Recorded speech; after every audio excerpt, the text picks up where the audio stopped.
Ya, Anda kembali bersama kami dalam editorial sepekan. Kita lanjutkan, saya ke Bu Siti Hikmawati lagi ya Bu ya.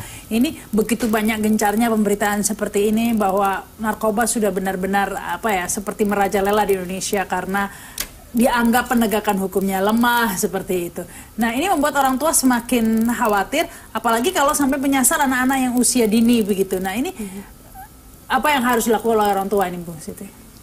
Saya kira melakukan cek dan recheck itu adalah sesuatu yang sangat baik ya, bahwa setiap berita itu tidak mesti ditelan bulat-bulat begitu saja.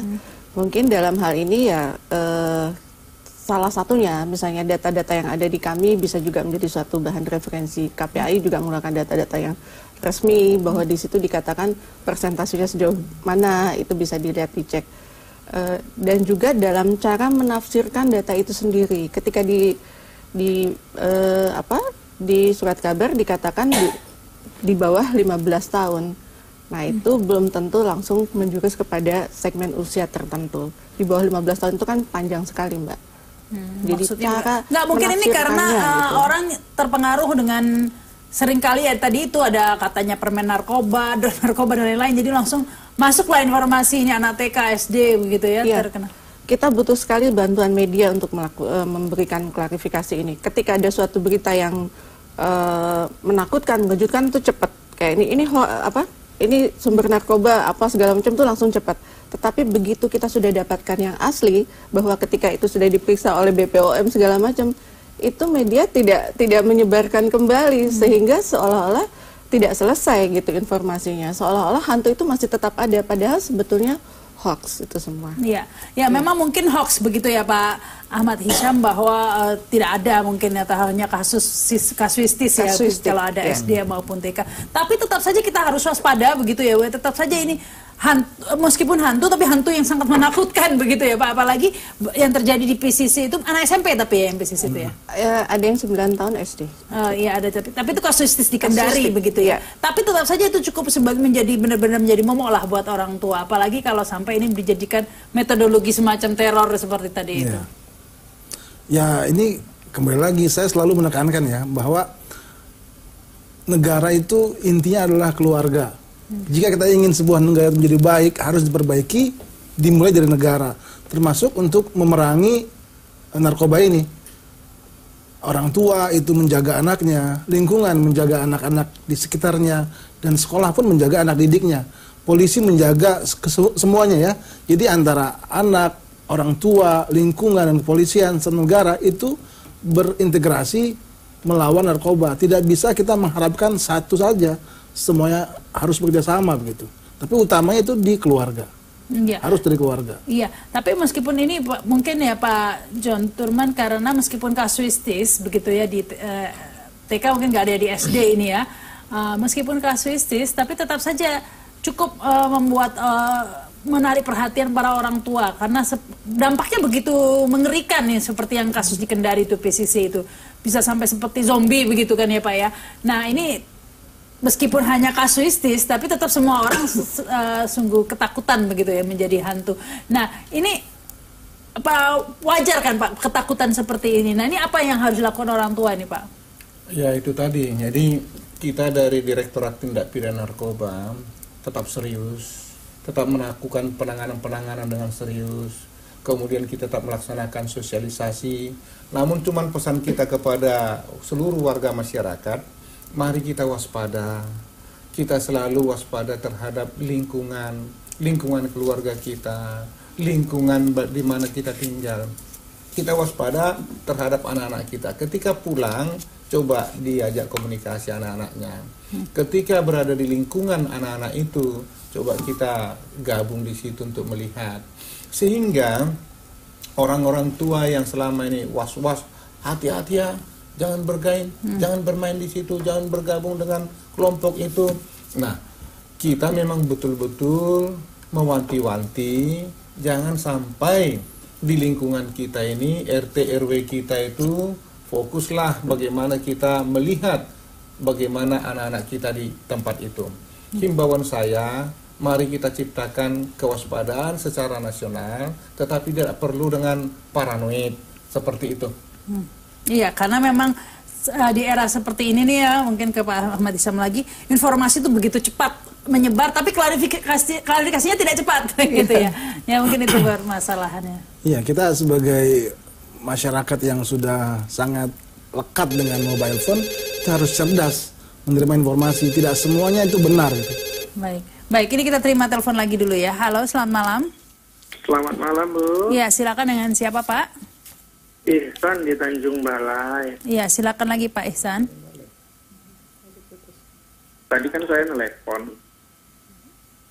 Jadi kalau soal tadi saya bilang pengecernya yang dihakiti, Ibu bilang dia cari pengecer yang baru. Padahal kota kami ini kan pintu masuk. Jadi kalau pintu masuk ini saya pikir memang tindakan pemerintah lah yang harus sangat tegas. Ya khususnya di pintu masuk aja, Bu. Kalau di daerah lain ya saya nggak ngerti dan gitu. Kalau pengecernya biasa sih keluar masuk bui. Cuma 3 hari, 4 hari gitu-gitu aja. Ya ini yang sering terjadi ya Pak Ihsan ya. Iya, kita di pintu masuk, Bu. Baik, terima kasih ini Pak Ihsan. Mungkin ditanggapi lagi oleh Pak Ahmad Ihsan disambung. Iya, jadi yang tadi Pak Ihsan bilang pengecer itu 3-4 hari sudah keluar ya. Nah ini dari sisi kriminologi itu ketika efek hukuman ingin dirasakan sehingga orang itu jera, orang itu gentar, bukan besar hukuman yang harus ditekankan, tapi kepastian hukum. Ya, jadi jangan kalau dikasih ancaman 5 tahun, hukum dia 5 tahun. Jangan dikasih cuma sebulan atau 3 hari atau malah dibebaskan. Jadi tidak perlu diperpanjang menjadi 10 tahun atau 15 tahun, tapi pastikan dia mencapai hukum maksimal. Nah itu yang menjadi kekurangan kita. Jadi hukum itu tidak menjadi panglima sebenarnya, cuman menjadi jargon semata.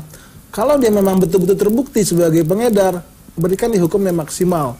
Jangan dikasih hukum yang minimal atau bahkan bahkan yang sudah hukuman mati pun tidak dieksekusi begitu ya Pak. Nah itu ada prosesnya lagi, mungkin dia ada kasasi atau peninjauan kembali, itu soal lain. Tapi kalau memang dia sudah inkrah ya segeralah dieksekusi. Banyak juga yang belum. Nih mungkin Pak John Turman juga menambahkan ini Pak. Iya betul itu Pak Ihsan. Jadi Sungai Tanjung Balai itu ada hampir 5 km baru sampai di kotanya. Ketika dalam muara sungai di Tanjung Balai ini banyak sekali anak cabangnya yang mereka pergunakan ini di dalam kotak-kotak styrofoam. Jadi banyak sekali berserakan di sekitar situ. Jadi mereka menggunakan styrofoam itu untuk menyelundupkan dari Malaysia, Port Klang ke situ. Ada juga yang tiap hari itu ada kapal-kapal reguler. Nah, beberapa tersangka udah ada yang ditembak mati di situ. Beberapa pengedar narkoba sudah dihukum mati dari situ. Termasuk juga baik aparat polisi juga sudah pernah ditangkap di situ.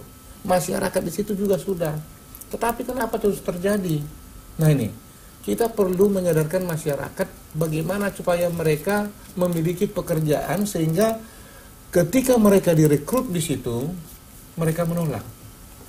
Di situ itu ya datang tangkap 1 tumbuh 2, tangkap 2 datang 3, tangkap 3 datang 4. Ya, baik. Seperti kejar-kejaran terus nggak selesai.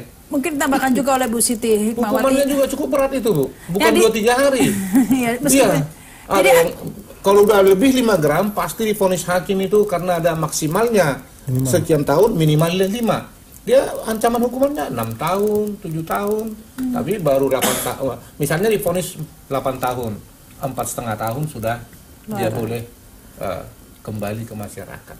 Kepastian hukum. Ada 2 yang disoroti ya, selain penegakan hukum atau kepastian hukum, juga kesejahteraan begitu ya. Kadang-kadang karena mereka memilih jalur sebagai pengecer karena memang tidak ada lapangan pekerjaan memadai, atau ada lapangan pekerjaan tapi hasilnya tidak semenggiurkan kalau jadi pengecer. Ini silakan Ibu.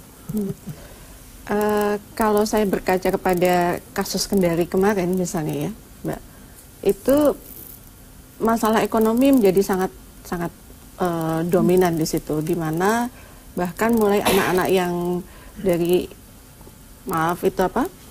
orang tuanya hanya pedagang sayur segala macam yang sangat sibuk, anak-anaknya sudah dari kecil tuh sudah ngelem Artinya faktor ekonomi ini sesuatu yang sangat dominan, menjadi pintu masuk untuk mereka mencari pekerjaan yang bisa instan menghasilkan suatu. Tentu dalam hal ini peran pemerintah kembali menjadi utama untuk mencarikan lapangan pekerjaan, selain juga tadi masalah kepastian hukum juga menjadi hal ini. Nah, ketika orang tua itu menjadi lengah karena dia sibuk dengan mencari faktor ekonomi tadi, masuklah seperti yang tadi Bapak katakan, ada kesenjangan dalam komunikasi keluarga, pengasuhan anak. Itu yang juga tentunya berperan. Baik, sayang sekali waktunya sudah habis. Terima kasih nih Bu Siti Hikmawati, Pak John Turman, juga Pak Ahmad Hizam. Pemirsa, demikian editorial sepekan. Saya Rahma Sarita. Selamat malam, sampai jumpa.